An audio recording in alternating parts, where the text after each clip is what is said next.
2个月前，昆桑想要在家里打造一条河。昆桑养的鱼和乌龟都在鱼缸里面，鱼缸是一个四四方方的容器，很难让人联想到河流的感觉。看着这个放鱼缸的1.8米大桌子，昆桑有了想法，在网上买来屋檐用的天钩鱼水槽，尺寸正好是1.8米，把它固定在桌子边，是不是就可以打造一条小河了呢？想法是挺不错。拿什么固定这个鱼水槽呢？昆桑在五金店买了2个铁架，先比划比划鱼水槽的尺寸，看起来差不多，把架子用螺丝固定在实木桌子旁边。这一根金的河床有了，怎么让水在里面流动起来呢？这鱼水槽的2头都是开放的，那必须给它来个2头堵，两边的堵头安装好了。我们试试这河床漏不漏水。这鱼水槽是在户外使用的，所以设计并不严丝合缝，还真的漏水了。为了不让家里变成水帘洞，还是得用玻璃胶把2头的缝隙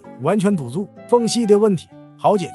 那么河流的水怎么流动呢？昆桑决定在河流的尽头钻一个孔，让水可以排到水桶里，水桶可以放置一个水泵，让水重新循环起来，相当于添加了一个外置过滤头。洞里插上一节硬管，管子底部接上一个水桶，上面有一个篮子和过滤棉，篮子里放上滤材，这样还可以过滤水质。接下来就是测试了，桶里加满水，打开水泵，水从圆管里流了出来，简漏是简漏了的，你就说它是不是条河吧。河流的骨架已经打造完成，开始进行原装。昆桑在野外采集了一些碎石子，把它们铺在河床底部，这些石子经过河水的不断冲刷，非常干净。只是这样还不够自然，随机的放入大一些的石头，石头放好了，干脚水流反而有些弱，不过也还好。昆桑在园艺市场买来2棵植物，把它们也放进河里。下水管在河里的那一节决定了河水的水位，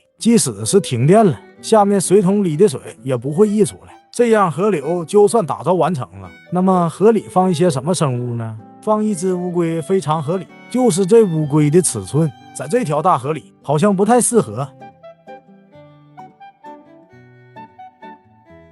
它也不太喜欢这里，踩着一块石头就想逃跑。用过滤网给下水口做一个盖子，这样可以防止异物吸进水泵，造成水泵损坏。这条大河到底能养点什么生物呢？想来想去，还是一些小的原生鱼比较适合。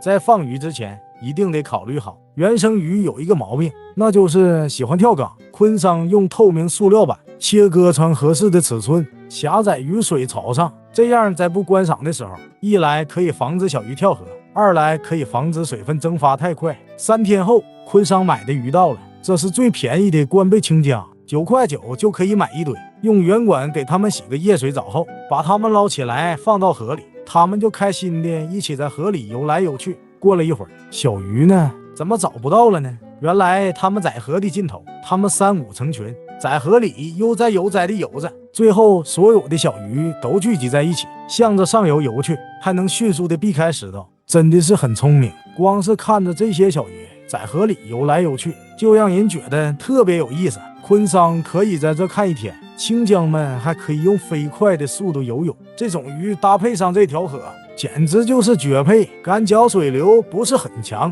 这样在石头堆积的地方有一些非常弱的水流区域，正好给小鱼提供了休息的空间。太大的水流会导致鱼儿得不到充足的休息时间。如果真的想提高水流的流速，直接换一个大水泵就可以。家里打造了一条大河，会不会吸引来什么水生昆虫或者别的生物呢？2天后，水生昆虫是毛都没看到，倒是吸引来了一只蝙蝠，不知道它是怎么跑到家里来的。不过这玩意儿身上会带有很多病毒和细菌，昆桑拿网子把它抓住，关在一个闲置的整理箱里。仔细观察一下，这小子还挺可爱的，黑黑的小脸就叫小黑吧，脸上看不到眼睛，耳朵非常灵活。为了不产生什么意外，还是赶紧把它放生吧。过了一会儿，他顺着墙壁爬走了。昆桑找了一圈也没找到蝙蝠能飞进家里的原因，墙上为了给空调走管子打的这个洞，可能就是他进来的途径。送走了瘟神，可以给河里再添加一些生物了，还是青江，不过这次是银白色的，还是过温过水的流程，颜色寡淡，比较耐看。在过水的时候，墙上又出现了一个奇怪的东西，原来是一只壁虎。房间里水汽比较多，加上光照吸引了一些飞虫，让小壁虎也来找吃的，可以随意的在光滑的材质上跑来跑去。是什么原理呢？小鱼添加完了，它们很快就认识了彼此，在一起游来游去。这条1.8米长的大河里，足够它们开心的来回游泳了。这种关贝青江是人工对野生清江选育杂交提纯出来的观赏鱼，颜色漂亮，性情温和，喜欢群游，非常适合饲养在静水和缓流水中。